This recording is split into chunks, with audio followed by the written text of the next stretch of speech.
Hello, kamusta tayo lahat? Nagpapasalamat ako kay Jesus Christ dahil sa dugo na ibinigay niya para sa atin. Binigay niya yung buhay niya para sa atin, para tayo ay maligtas. At nagpapasalamat din ako kay Almighty Father dahil malaki yung value natin.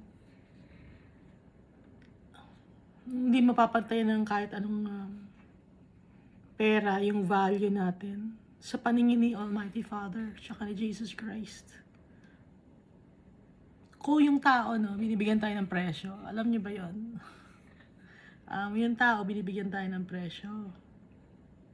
Kung mataas ang pinag-aralan mo, malaki rin presyo ang ibibigay na sa'yo. Alam, naintindihan niya ba ako? At kung hindi ka naman nakapag-aral, mababa ang presyo na binibigay sa'yo. Kung maliit ang tingin nila sa'yo, no? Example na lang ko sa trabaho, no? Paano ka nagkakasweldo? Dahil yun sa kung ano ang maibibigay mo sa kumpanya. Ganun yun. Kung sa trabaho, kung anong maibibigay mo. Doon nakabase sa yung value mo. Sa sweldo mo. Ngayon, kung meron ka namang sariling business, yung value mo naman, yung produkto mo, kung ano yung produktong kaya mong ibigay at natangkilikin ng mga tao. Kasi, di ba may mga bagay na mahal. Example, mga sabon, mahal, di ba pag may brand. Pag walang brand, mura lang. Pag generic, mura lang. Pag tao naman sa trabaho, pag hinire ka nila o nakakuha kang trabaho, bibigyan ka nila ng sweldo, yung sa tingin nila, ayun lang yung bayad mo para sa kakayahan mo. Kaya ang tao, may turing tayo sa kapwa-tao natin. Parang yung yung nagsasanla ka, di ba? Magsasanla ka, may value yon, ganito lang ang value ng sinasanla mo. Si Jesus Christ, saka si Almighty Father, malaki ang value natin, yung turing nila sa atin. Kaya yung buhay ni Jesus Christ, ang ibinigay para sa atin, yun ang kapalit para masave tayo, para makuha natin ang ating inheritance, para makasama natin sila in heaven. Sila ang nagbigay na sa atin ng importansya. So kung sa tingin mo hindi ka importante sa mundo na to, huwag ka mag-alala. Si Almighty Father, binibigyan ka ng importansya dahil yung blood ni Jesus, walang value yon, kundi mataas yon. Kaisa-isang anak ni Almighty Father, hindi nagkasala. Priceless. Hindi pwedeng matumbasan ng kahit anong mga pera o ginto. Priceless. Yung dugo ni Jesus Christ. Kaya tayo, priceless din. Kaya magpasalamat tayo kay Almighty Father at kay Jesus Christ. Dahil sa importance na ibinibigay nila sa atin. Importante tayo. Huwag natin kalimutan yon.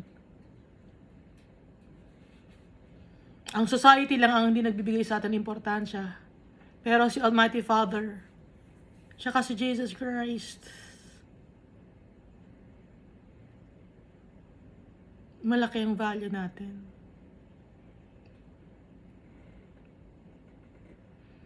Wala sa pinag-aralan, wala sa estado ng buhay, wala sa kung anong itsura mo, kundi dahil sa yun ay nakadikit tayo kay Jesus Christ, dahil sa Jesus Christ ang true vine and we are the branches.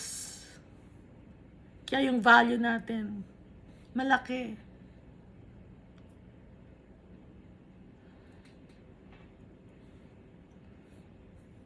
So last time, napag-usapan natin sa Matthew, Mark, Luke, and John yung pagkakapako kay Jesus Christ on the cross. Napakahirap yun para kay Jesus Christ. Ang napakahirap din basahin, di ba? Hindi ba kayo nahirapan basahin?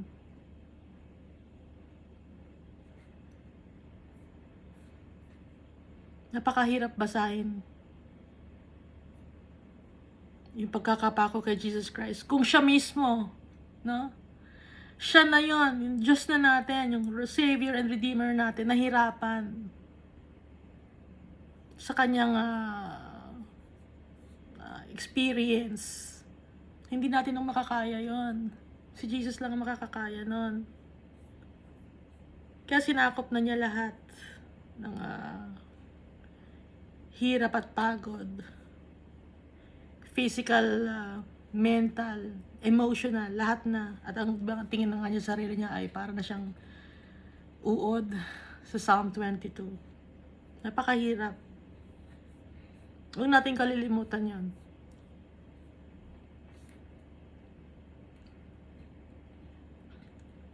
Kung sa tingin natin na nahihirapan na tayo sa buhay natin, tingnan natin yung nangyari kay Jesus.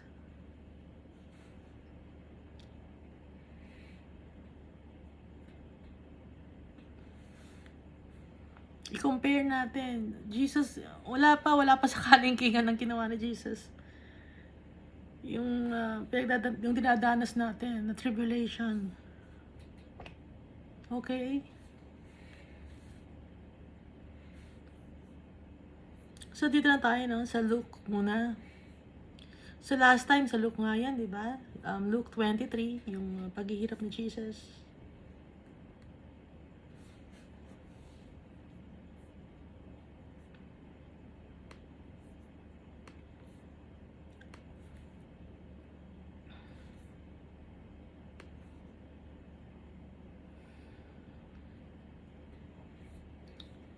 So, dito dun sa last verse ng Luke chapter 23. And they returned and prepared spices and ointments and rested the Sabbath day according to the commandments. Kasi kinabukasan ay Sabbath. Kaya kailangan ilibing si Jesus Christ. So kung Sabbath ang kinabukasan, so sabi ng iba, Sunday daw yon. Kung Sunday yon, Saturday ba pinako si Jesus? Kasi kinabukasan Sabbath eh. Kung Sunday yun eh, no? Kung Sunday yung sinasabi yung Sabbath day. So Saturday ba pinako si Jesus?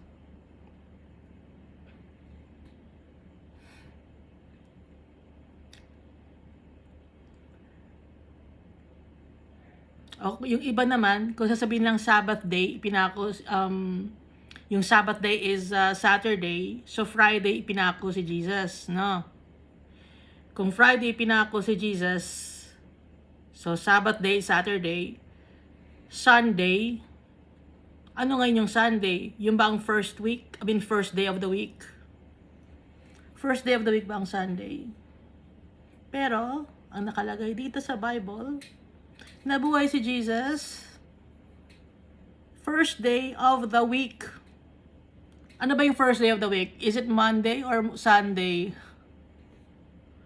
Isipin natin. Pero, ang importante, nabuhay si Jesus. Dahil yung months and yung dates, tsaka yung day lang, tayo lang ang gumawa nun eh. No? Dahil nung time na yon, nagro-rule ang Roman Empire. Sila ang gumawa ng calendar. Kaya nga, yung name na August, di ba? Augustus Caesar, doon galing. At saka yung January, galing kay Janus, mga gods, no? Roman mythology ba yon? Si Janus by Roman mythology. Tingnan ko lang ha. Oh yeah, Roman god. Mythology. Ibig sabihin ng mythology, anong root word ng mythology? Is myth only, no? Alam niyo naman pag myth, di ba? Katang-isip lang. Nga nagkaroon ng mythology, ng Roman mythology dahil nainggit ang Roman Empire dahil ang Greece, meron silang Greek mythology. Mas nauna ang Greek mythology kaysa Roman mythology. Dahil sa Roman Empire ng time na yon ay gustong silang maghari, ginaya nila, nagkaroon sila ng Roman mythology. Okay? So kung titingnan natin, mas nauna ang Greek mythology sa Roman mythology. Pero kahit na ano pa man ang sila muna una doon, mythology lang yon, myth lang yon. Pero doon galing yung mga names ng dates or months natin. So kay Monday, Tuesday, Wednesday, Thursday, Friday, except Saturday, which is Sabbath day talaga yon galing. Tapos yung Sunday naman, it's sinasamba naman yung sun. Okay? Tradition ng mga pagans. So, nung namatay si Jesus, 3 days, no? After 3 days, He rose from the dead. So, nasan si Jesus nung 3 days na wala siya? Nung namatay siya, asan si Jesus?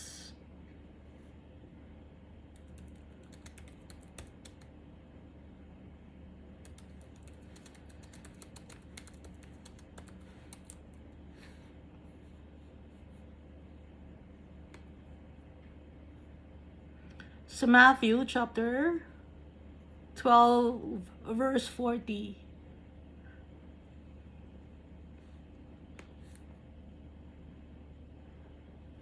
For as Jonah was 3 days and 3 nights in the whale's belly, so shall the Son of Man be 3 days and 3 nights in the heart of the earth.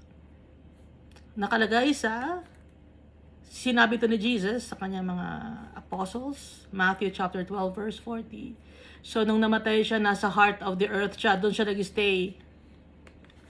Asan yung heart of the earth? Yung heart of the earth ay kung saan nagsimula ang earth. Yung heart, di ba? Doon nagtumitibok ang puso. Kung sa physical body natin, yung heart ay yung Garden of Eden. Doon nag-start lahat ng buhay sa mundo na to. Sa Garden of Eden. So doon si Jesus nag-stay. Doon siya nagpahinga.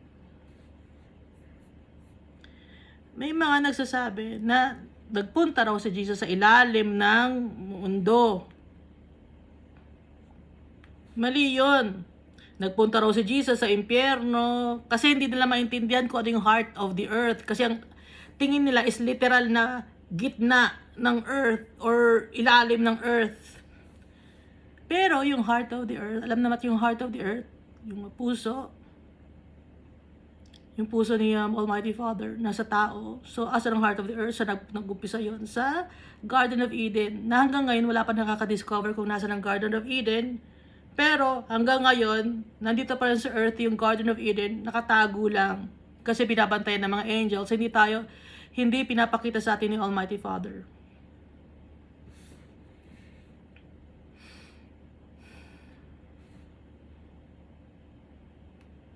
Makakaintindihan tayo. So, dito na tayo, no, sa resurrection, pagkabuhay ni Jesus, sa Luke chapter 24. Luke muna tayo. But on the first day, ang gamit ko ay Hebrew version. But on the first day of the week, so anong first day of the week? Monday? Monday ba ang first day of the week? So, hindi Sunday. Mali, no? Celebrate ng ibang mga tao Sunday. Pero bakit Sunday bang first day of the week? Naguguluhan ba kayo? Kasi magbabasa tayo ng Bible para malaman natin totoo. Okay? But on the first day of the week, at early dawn, madaling araw, they and some others came to the tomb bringing the spices which they had prepared. Spices para kay Jesus, no? Sa katawan niya. They found a stone rolled away from the tomb. So yung tomb, yung libingan, may batong malaki ron na nakatakip sa libingan. Pero nakaroll yun pa ng bukas. They entered in and didn't find the Lord Yeshua's body or Jesus' body. It happened while they were greatly perplexed about this. Behold, 2 men stood by them in dazzling clothing. So yung 2 men na to ay mga angels. Nagulat yung nagpunta ron, hindi nila maintindihan. Kasi may dalawang lalaki ron na yung damit ay makinang, nag-shine. Bright yung damit.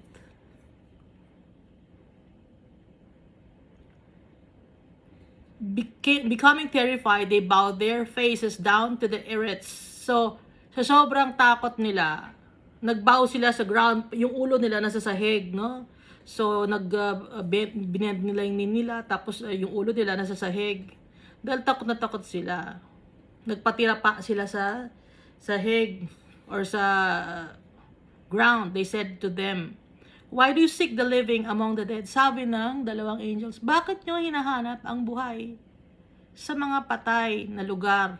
Kasi patay na lugar yun, kasi nga tomb yun. He isn't here, but is risen. Wala siya rito. Nabuhay siya. Remember what he told you when he was still in Galilee. Tandaan ninyo ang sinabi niya sa inyo nung nasa Galilee siya. Wala siya dito, sabi ng dalawang angels. Saying that the Son of Man must be delivered up into the hands of sinful men and be crucified, and the third day rise again. They remembered his words. So sinabi ng dalawang angel na, di ba sinabi sa inyo ng Son of Man na i-deliver siya sa mga tao na makakasalanan para patayin siya, at sa ika-3 araw siya ay mabubuhay magmuli. Naalala ngayon yung mga words na yon ng mga pumunta sa tomb. Returned from the tomb and told all these things to the 11 and to all the rest. So naalala nila yung sinabi ni Jesus, kaya bumalik sila ngayon dun sa mga 11 apostles. Kasi diba wala na si Judas.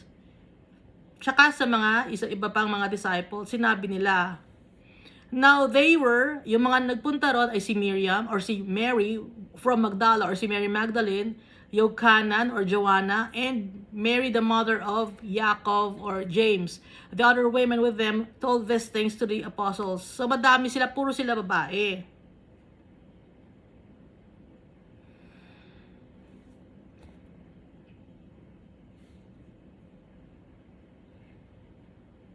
Kasi nga lilinisin nila yung katawan ni Jesus kasi ikatlong araw na, gusto nilang laging maayos. These words seemed to them to be nonsense and they didn't believe them. Hindi makapaniwala yung mga disciples at mga apostles. Hindi nila maintindihan. No? Akala nila mga kwentong kutsero lang, kwentong salitaan lang.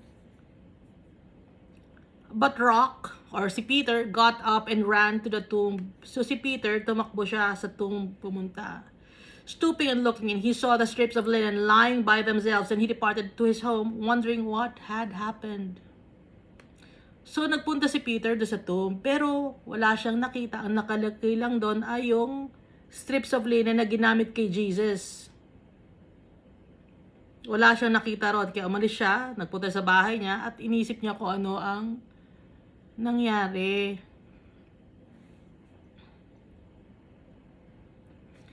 Behold, 2 of them were going that very day. So sa Mark chapter 16 din ito makikita. So, wala sa Matthew, wala sa John, kundi sa Mark chapter 16 verse 12 and 13. Behold, 2 of them were going that very day to a village named Emmaus, which was 60 stadia from Jerusalem.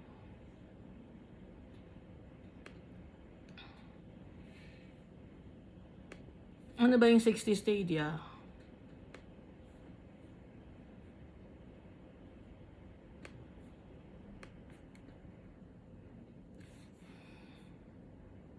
Sa dalawang disciples to, no? Nagpunta sa Emmaus.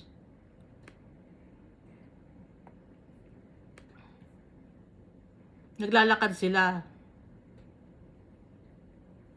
So, ang layo ay 60 stadia. 60 ba? 60 stadia. So, yung 60 stadia,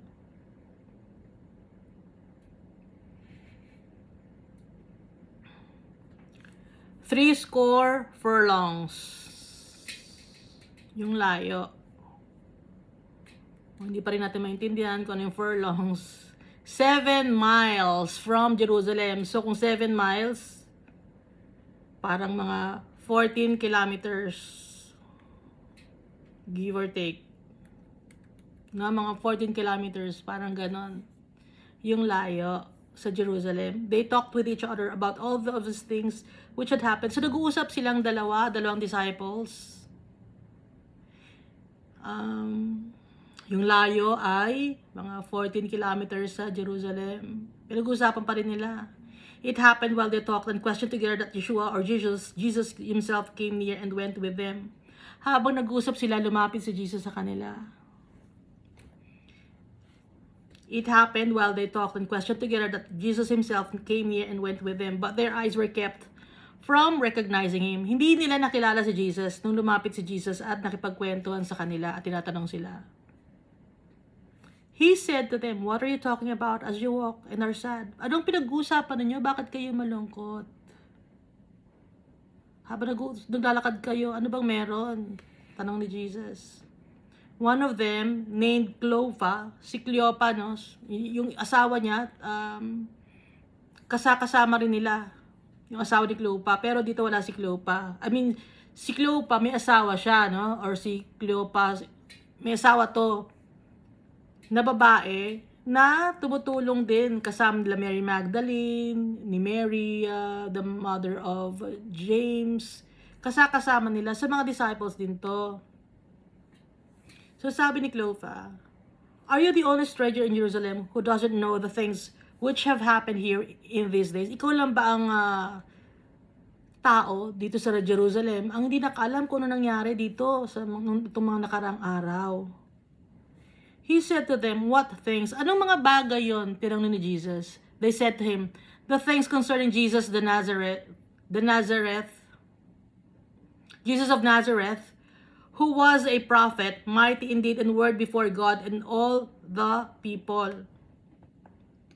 So, ang tingin pa rin nila kay Jesus ay isang prophet. Kasi hindi pa sila talaga nakikilala si Jesus Christ. Pero, mataas ang tingin nila kay Jesus Christ dahil nga ang tingin nila ay prophet. Pero hindi prophet si Jesus Christ. Yun lang ang kanilang description ng time na yon kay Jesus dahil di nga nila kilala. Pero, alam nila na maraming mga miracles na nagawa si Jesus. And how the chief priests and the rulers delivered him up to be condemned to death and crucified. So, kwento nila ngayon kay Jesus kung anong nangyari kay Jesus. Pero hindi nila alam kasi na si Jesus yung kasama nila. But we were hoping that it was He who would redeem Israel. Umaasa kami na sana siya ang makakapagligtas sa mga tao sa Israel. Yes, and besides all this, it is now the third day since these things had happened. Pangatlong araw na nangyari yon, sabi ni Cleopa kay Jesus. Pero malaking usapan pa rin yon nung time na yon, yung pagkakapatay kay Jesus. Also, certain women of our company amazed us, having arrived early at the tomb, and when they didn't find his body, they came saying that they had also seen a vision of angels who said that he was alive. Sabi ni Cleopa, meron din kaming mga kasama ng mga babae. Ngayon, nung nagpunta sila sa tomb ni Jesus, wala si Jesus doon. Tapos nakakita sila ng vision ng angel. Sabi, buhay daw si Jesus. Wala kasi doon yung katawan. Some of us went to the tomb and found it just like the woman had said, but they didn't see him. Yung iba sa amin, nagpunta sa tomb ni Jesus. Pero wala kaming nakita. Sabi nung dalawang disciples.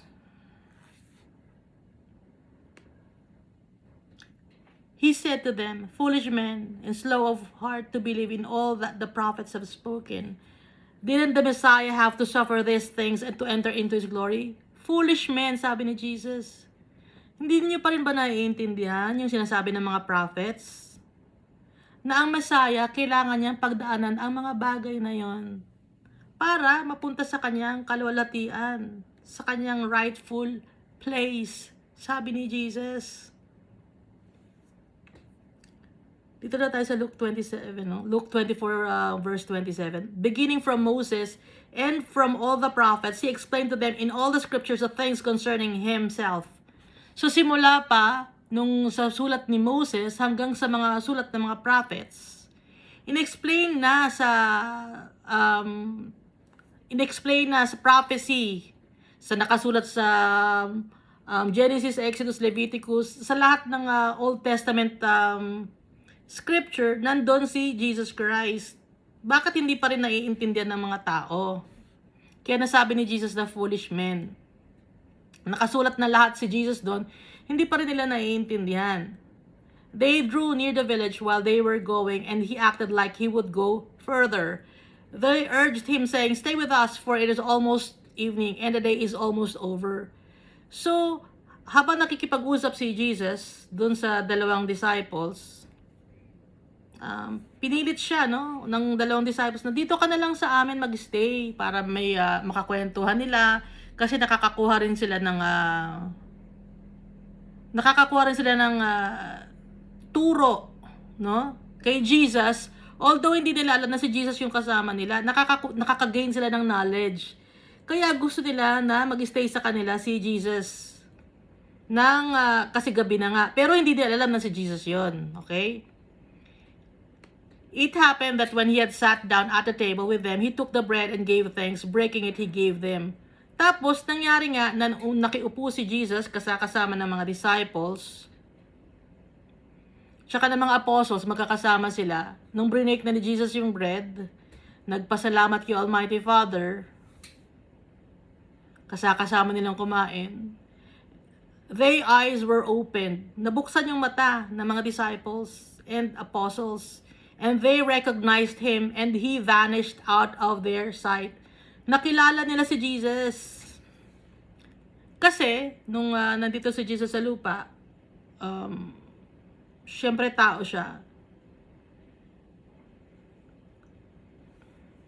Iba yung itsura niya. Ngayon na nag-glorified na siya, na nabuhay siyang magmuli, yung totoong katauhan na niya ang nakita ng mga tao.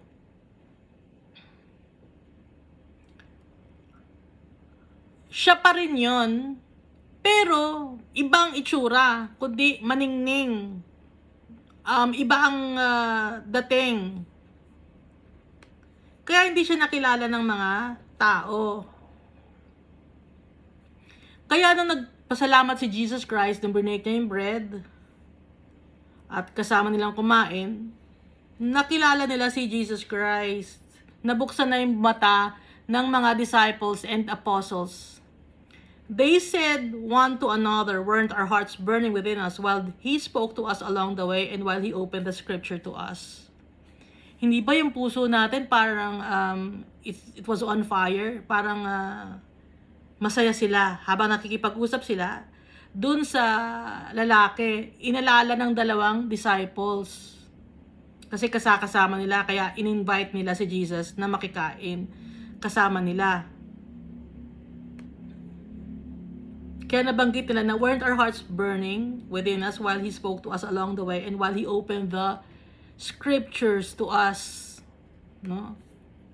They rose up that very hour, returned to Jerusalem, and found the 11 gathered together and those who were with them. Ngayon, ang ginawa ngayon nila, nagpunta agad sila sa Jerusalem, bumalik sila ng Jerusalem, at nakita nila yung 11 apostles, and those at iba pang mga disciples, saying, "The Lord is risen indeed and has appeared to Simon." They related the things that happened along the way and how he was recognized by them in the breaking of the bread. Sabi nila, nabuhay si Jesus. Nagpakita siya sa amin. At ikwinento nila kung paano nila nakilala si Jesus nung kasama nilang kumain. Nung brinake na ni Jesus yung bread, hinati-hati na ni Jesus, doon nila nakilala si Jesus. As they said these things, Jesus himself stood among them and said to them, "Shalom be to you," or "Peace be to you." Nagpakita si Jesus sa kanila. Habang kinakwento ng mga disciples si Jesus sa 11 apostles. Peace be to you, sabi ni Jesus. But they were terrified and filled with fear and supposed they had seen a spirit. So natakot sila kay Jesus. Akala nila multo. Kasi biglang nagpakita si Jesus.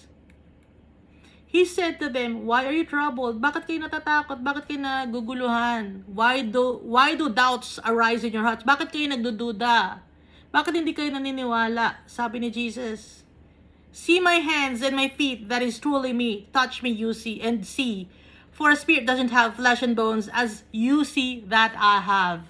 Sabi ni Jesus. Tingnan niyo yung kamay ko, tsaka yung paa ko. Na ako ito. Hawakan ninyo ako. At tignan. Kasi ang spirit, walang flesh and bones. Pero tignan niyo ako, meron akong flesh and bones, sabi ni Jesus. When he had said this, he showed them his hands and feet. Pinakita ni Jesus yung kanyang hands na may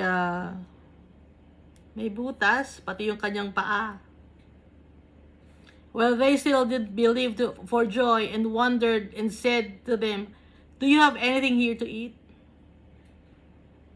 Hindi sila makapaniwala sa tuwa. Natutuwa sila sa sobrang galak, hindi sila makapaniwala. Alam niyo yon, yung sobrang joyous sila na hindi sila makapaniwala. Ngayon nagtanong si Jesus, "Pero ba kayo makakain?" They gave him a piece of a broiled fish and some honeycomb. So binigyan nila si Jesus ng isda na broiled at saka honeycomb. He took them and ate in front of them. So kinuha ni Jesus yon at kinain niya yung broiled fish tsaka yung honeycomb in front of his disciples and apostles. Kaya may body si Jesus Christ, okay? Hindi lang siya spirit.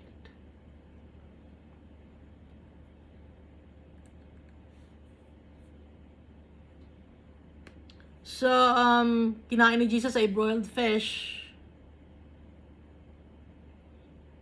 Pero nung Passover, meron silang handang lamb. Okay? So, yung iba dyan, pag sinasabing Holy Week, isda lang ang kinakain.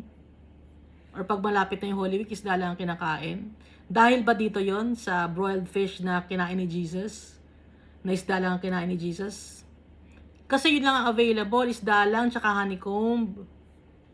Pero, hindi masamang kumain ng meat. Ng kahit anong meat. Walang pinagbabawal ng pagkain. Yun lang ang available lang time na to sa bahay ng pinuntahan ni Jesus. Nandun ang mga apostles and disciples. He said to them, "This is what I told you while I was still with you, that all things which are written in the law of Moses, the prophets, and the Psalms concerning me must be fulfilled." So itong sinasabi ko sa inyo na mababuhay akong magmuli, kailangan mangyari. Dahil ito ang nakasulat sa law of Moses or yung sa mga sinulat ni Moses na sa Old Testament na Genesis, Exodus, Leviticus, Numbers. May mga, di ba nagsinulat ni Moses yon? Tapos, yung mga prophecy ng mga prophets at saka sa Psalms, yung sinulat ni David. Concerning me must be fulfilled. Kaya importante ang Old Testament. Huwag natin kalilimutan na basahin. And then he opened their minds that they might understand the scriptures. So, ang ginawa ni Jesus Christ, He opened the minds of the apostles and disciples para maintindihan nila kung ano ang nakalagay sa Old Testament. Kaya tayo, para maintindihan natin ang Old Testament at saka New Testament, hihingin natin ang guidance ni Jesus Christ saka ni Almighty Father through the power of the Holy Spirit. Dahil maiintindihan lang natin ang Bible, ang salita ng Diyos, kung hinihingi natin ng kalakasan ni Almighty Father tsaka ni Jesus Christ. Hindi tayo nagde-depend sa ating sarili, kundi sa kalakasan ni Jesus Christ. Hindi tayo magde-depend sa kung ano man ang nababasa natin mga leaflets sa kung saan-saan, kundi magde-depend tayo sa salita ng Diyos. Kasi dito, Then He opened their minds that they might understand the scriptures. Wala namang sinasabing pamphlet, no? Scriptures, yung mga nakasulat sa Old Testament. Si Jesus Christ ang magpapaliwanag sa atin nun, maiintindihan natin ang Old Testament. Dahil kay Jesus Christ, yung mga prophecy, maiintindihan natin dahil kay Jesus Christ, tsaka kay Almighty Father. So yung Holy Spirit, ang pinadala sa atin ng Holy Spirit para maintindihan natin ang Bible. So tatlo sila na tulong-tulong sa atin para sa ikabubuti natin. Tatlo na sila, no? Si Almighty Father, si Jesus Christ at ang Holy Spirit. Powerful sila. Kaya di tayo dapat matakot na magbasa ng Bible. Yung iba dyan natatakot magbasa ng Bible, natatakot magbukas ng Bible. Huwag kayong matakot kasi nalalaman ninyo yung katotohanan. Natatakot ba kayo dahil nalalaman ninyo yung katotohanan? Natatakot ba kayo na yung kinagisnan ninyo ay hindi pala yon ang tama, ang totoo? Natatakot ba kayo? Huwag kayo matatakot. Matakot tayo kay Almighty Father tsaka kay Jesus Christ at sa Holy Spirit. Sila lang ang katatakutan natin.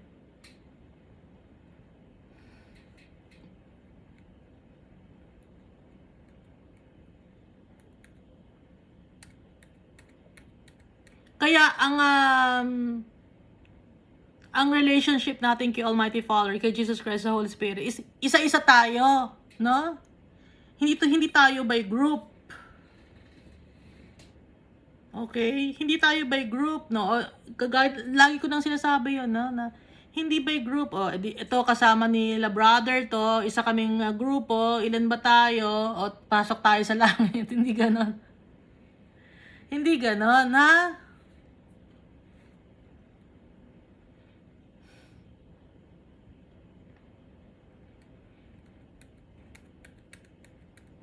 Dahil iba-iba ang laman ng puso ng tao.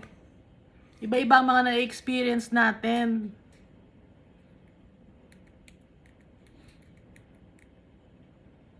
Kaya yung pananampalataya natin iba-iba rin. Kaya dapat, ang kailangan maging strong yung faith natin kay Jesus Christ, si Almighty Father, at sa Holy Spirit. So, ano gagawin natin? Magbasa tayo ng Bible and pray always. At lagi natin hahanapin yung katotohanan. Ang katotohanan ay si Jesus Christ. Si Almighty Father at ang Holy Spirit, sila ang katotohanan. Wala nang iba pang katotohanan. At ang Bible, no? Dito natin makukuha ang katotohanan. Wala sa leaflets, wala sa mga kung ano-ano mga binabasa na pinamimigay ng mga leaders ninyo. Wala doon. Yung mga maliliit na ganyan, na sobrang liit. Or kahit minsan mga dyaryo na sa laki, or ngayon, no, email na, ini-email na, no? Wag doon. Kundi sa Bible lang ating base, no? Dito nakabase yung pananampalataya natin sa Bible, sa salita ng Diyos. Hindi sa tao. Hindi sa kung ano namang religion or beliefs nyo. Kundi nakabase sa Bible dahil yung puso ni Almighty Father tsaka ni Jesus Christ, ibinuhos na dito sa Bible, sa kanyang salita, para maintindihan natin testimony ito ng mga tao na binigyan ni Almighty Father ng power to write it for us, para sa atin.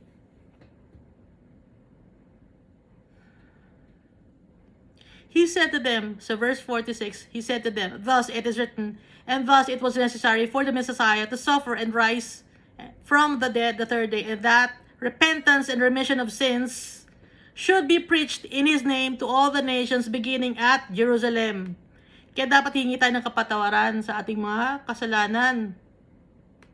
At may pakalat sa buong mundo, sa lahat ng nasyon, ang pangalan ni Jesus Christ, na siya ang makakapag-save sa atin. Siya ang Redeemer, beginning from Jerusalem.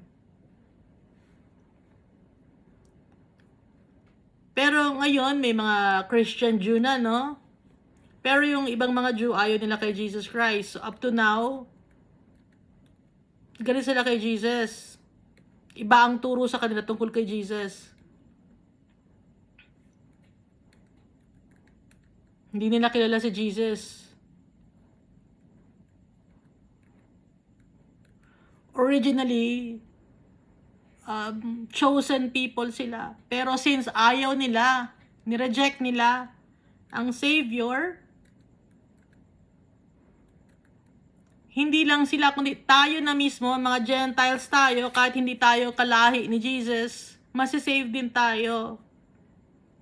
Dahil yun ang original plan ni Almighty Father. Inalaw ni Almighty Father lahat ng mga nangyayari na i-reject siya ng mga Jew para makita ng mga tao na lahat ng makita na ang mga lahat ng tao ay pwedeng ma-save. Hindi lang ang mga Jew, dahil yung mga Jew ni-reject nila si Jesus, pero mahal sila din ni Almighty Father. Ayaw lang nila si Jesus. Pero kung i-acknowledge na si Jesus, i-heal sila ni Jesus.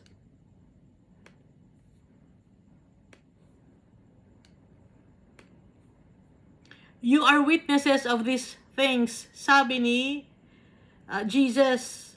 Kaya nga, meron ditong Bible, testimony ito ng mga tao. So ito ay ang Book of Luke. Nag-research si Luke, di ba? Marami siyang mga taong pinagtanungan, marami siyang binasa na sa Old Testament, tapos yung mga taong naka-experience, tinanong din niya. Okay? Behold, I sent forth the promise of my Father on you. But wait in the city of Jerusalem until you are clothed with power from on high. Sabi ni Jesus. Ipapadala ni Jesus ang promise niya. At ang promise ng Almighty Father para sa atin. Sabi ni Jesus dito sa verse 49.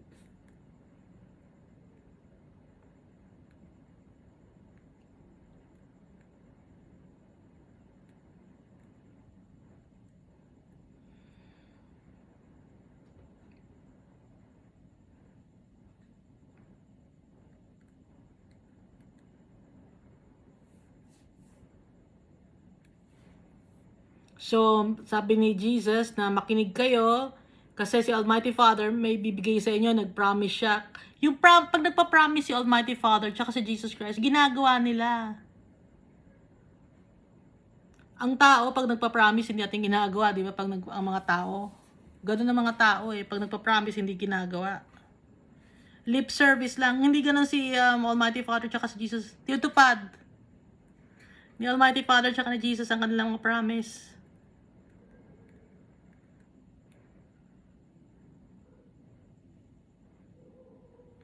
So sabi ni Jesus, but you must stay in Jerusalem until you have received that power from heaven.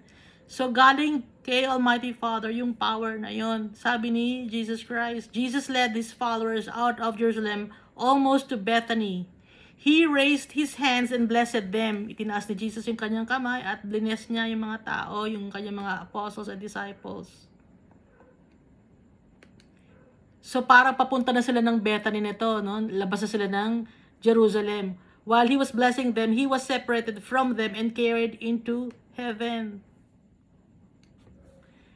Nung ni-raise ni Jesus Christ yung hands niya, tsaka nang bless niya yung mga tao, binigay niya na ang Holy Spirit. While he was blessing them, he was separated from them and carried into heaven. Umakyat na si Jesus sa heaven. Nakita yon ng mga apostles and disciples.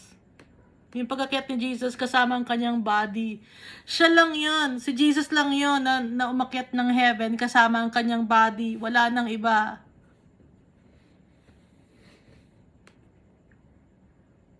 Okay? Nagkakaintindihan ba? Si Jesus lang yun. Walang ibang tao ang umakyat ng heaven kasama ang kanyang body. Nakitang-kita ng mga tao. Etong si Elijah, at saka sino pa tong isa? Si Enoch. Si Elijah, no, nakita ni Elisha yung pag-akyat niya, no? So, dalawa lang sila. Si Enoch naman, nawala na lang. Kinuha ni Almighty Father. Pero itong si Jesus, maraming nakakita sa kanya. Na umakyat siya sa heaven kasama ang kanyang body.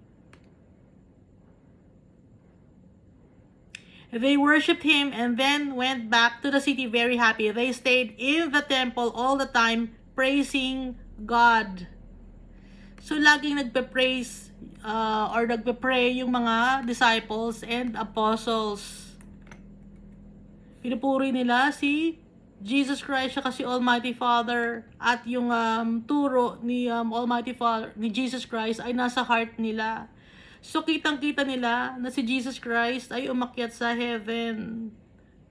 Ibinigay sa kanilang Holy Spirit, tapos umakyat na si Jesus sa heaven.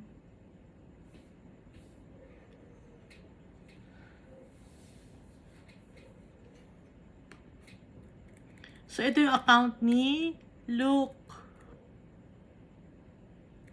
patungkol kay Jesus Christ. Siya kayong kanyang mga gawa, yung mga ginawa ni Jesus Christ.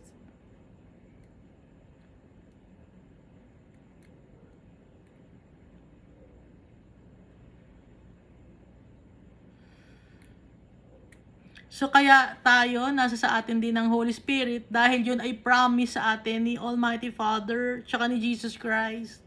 Kung magkakaroon tayo ng pananampalataya at mag-stay tayo kay Jesus Christ, nasa sa atin ng Holy Spirit. Kasi, yung Holy Spirit umaalis kung nagkakasala tayo, kung inaayawan natin si Jesus Christ, kung lumalayo tayo kay Jesus Christ, umaalis din syempre ang Holy Spirit sa atin kasi Holy Spirit yun holy siya Hindi siya pwedeng mag-stay sa lugar na madumi.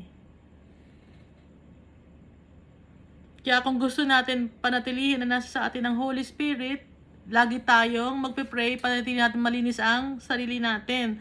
Paano natin mapapanatiling malinis ang sarili natin? Lagi tayong magpe-pray, lagi tayong hingi ng tawad. At lagi tayong sundin yung ipinagutos sa atin ni Jesus Christ.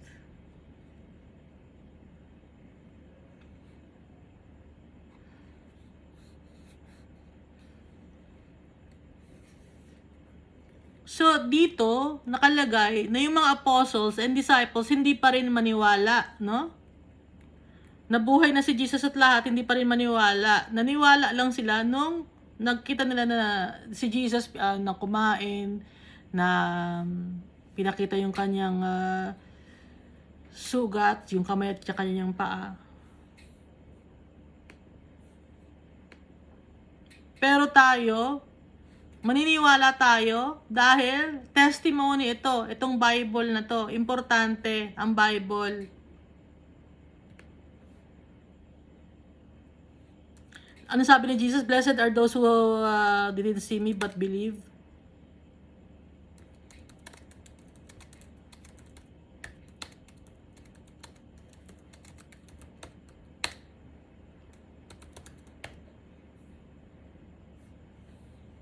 Blessed are those who have not seen and yet have come to believe. Sabi ni Jesus, nasa John 20:29. Okay? John chapter 20, verse 29.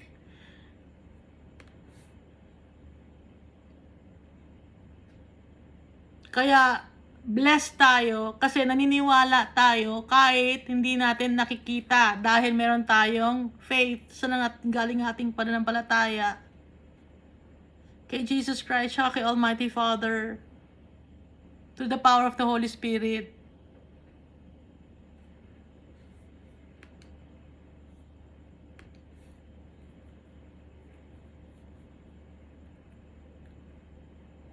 Kaya masaya si Almighty Father kasi naniniwala tayo sa Kanya, naniniwala tayo sa anak niya, na si Jesus Christ, at nasa sa atin ang Holy Spirit. Kaya lagi tayo magpapasalamat, maging grateful tayo.